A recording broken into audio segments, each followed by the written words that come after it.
There you go. Alrighty. Hi everyone, welcome back to my channel. If you guys don't know who I am, my name is Geraldine Silva and I make videos all about SLPA life, organization, and planner videos. So if that's your type of jam, go ahead and subscribe to the channel if you haven't already. Also click the notification bell so you do know when I do upload, and follow me on all my social media. I'm at Geraldine Silva. Alrighty, so today's video is going to be all about my first year as a SLPA and my thoughts about it, and if it was exactly what I expected it to be. It's just going to be talking my thoughts and experience on what it was like to be a SLPA for an entire year, and if it was exactly what I thought it was. So when in my undergrad and doing my internship, I had literally no idea what a speech therapist, by the way, if you guys don't know what a SLPA is, it's a speech language pathologist assistant. That's what SLPA means. And we basically do is just do therapy with play-based therapy with the kids.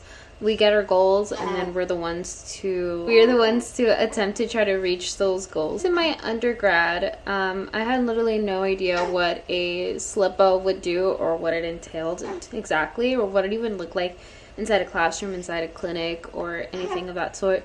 Just because there's not a lot of videos out there. It's not the same thing as like a teacher or a doctor, where there's videos on YouTube of people vlogging themselves, showing about their day. There wasn't really a lot of information. Now I feel like it's slowly starting to come out more and more. People who are in the field, they're starting to upload a lot more. I'm obviously one of those people, and so I kind of decided to kind of fill in the gaps on like what it really was like. Basically vlog this experience for the person that I was back then who didn't know, because I'm pretty sure how I was thinking, there's probably a lot, like tens of thousands of other people who are in the same boat, probably thinking the same thing. Like, what is a speech pathologist assistant? Like, what do we do? Like, what does it look like? What are the pros and cons? Like, give me the hardcore details type of thing. So that's what I'm here to do for you guys. So I made a whole list of my first year as a SLPA and the pros and cons. This is mostly going to be a clinic-based opinion, just because I haven't really worked in the schools. I did my internships in a school, so I kind of have like a idea of what kind of an accuracy of how it would feel like also to be in the schools and what it would also look like, but mostly to be clinic pros and cons. I'm going to start with the cons just to get it out of the way, and then we'll end on a good note, which is all the pros. Undergrad, they always went by the book when it came to ASHA. ASHA is kind of like the board of what our standard should be. They basically make up the rules of like what the standard of a speech pathologist does, what the standard of an assistant does. It's just making sure that everyone's following the rules. So employers, I always thought that the employers would always like follow what ASHA's doing, just because it seems so rigorous in undergrad. They always seem to be pushing it like, oh, that's not ASHA certified, make sure you go to an ASHA certified school, because if not you won't get your license. You have to make sure you have this many hours. Like, it was a whole thing having to follow what ASHA said. So I thought like, oh, cool, because when you go out in the field, the employers are going to be the same way. They're going to want to just follow what ASHA said, because why wouldn't they? People are going to be losing their license left and right if we go against what they said. So but it's the complete opposite. They actually take advantage of you a lot more than what you think, and you're the ones that has to basically look out for yourself. Like, they get mad if you try to go against what they say. So that's one of the cons. It's like, they try to be sneaky with their SLPAs and stuff. I'm pretty sure that's like every employer, they try to take advantage of the employees. But like I said, going through undergrad, I just had this impression of like, everyone's gonna want to follow what they said because it's a standard. Like, there's a clear set of expectations that everyone has to follow. So why would the employers not follow that? Like, it's clear what we're supposed to do and what we're not supposed to do. But they still try to take advantage of you. So you just have to look out for yourself, to be honest, and speak up and say, this is not what I'm certified to do. Other thing that I would say when it came to a SLPA and when I was in my undergrad, is how little you have to actually prep between clients. I always thought that there wouldn't be a lot of issues with that. I never really thought about it because I thought, oh, you know, they would just give us enough time because we would have to write our notes. I thought we would have a lot of like prep time between clients. This goes between both schools and the clinics, is that we don't have a lot of prep time. So you have to think on your feet majority of the time. So the con too, honestly, is especially in the pediatrics, if you're going to go into the pediatric, just expect to be bored after a while, because you'll just be playing the same toys. You're going to be saying the same things. Majority of the time, the kids are always working on the same type of goals.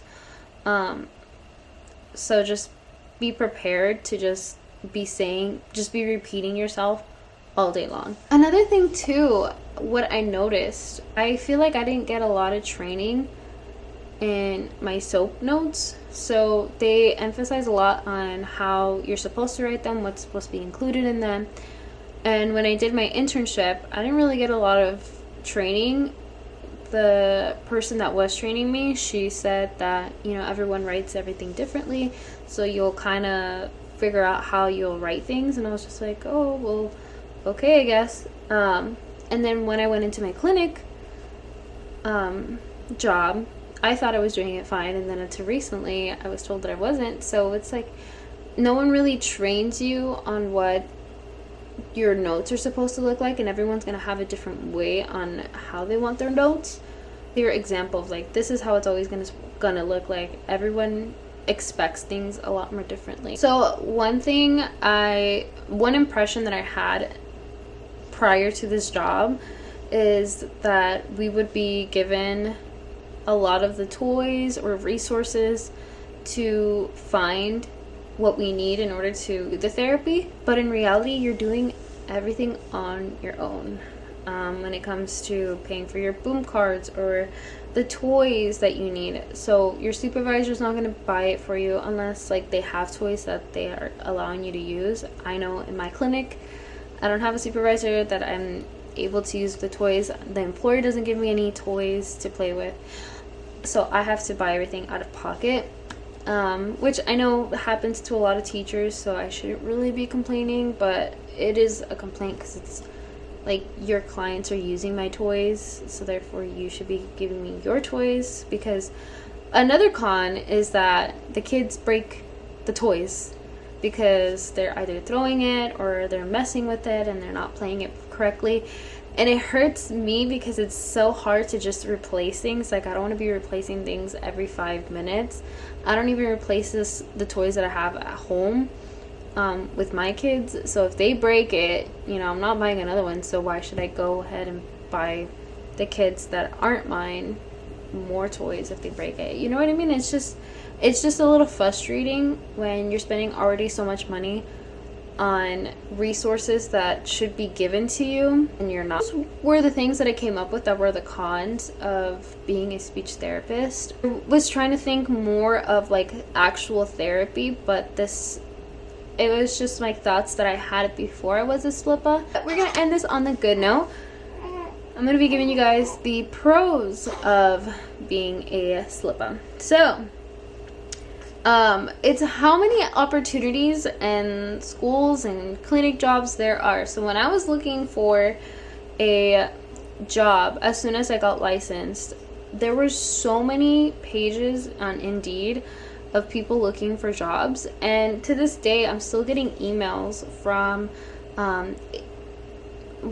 contracting companies for schools. I'm still getting emails and messages every single day because there's just so much demand out there for SLPAs. So, and with that means you get competitive pay, so you can shop around and see who's going to give you more benefits, who's going to give you better pay. My company is really good with the benefits that I get. Like, I really like their benefits, and the pay is alright for now, but I am being offered more somewhere else. But the benefits kind of outweigh the competitive pay.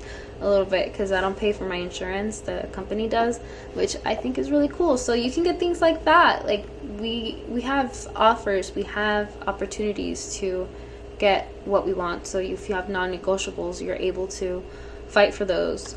As for other employers, you're not really able to do that. You're not really able to fight for competitive pay. You're not able to fight for health insurance and things of that sort.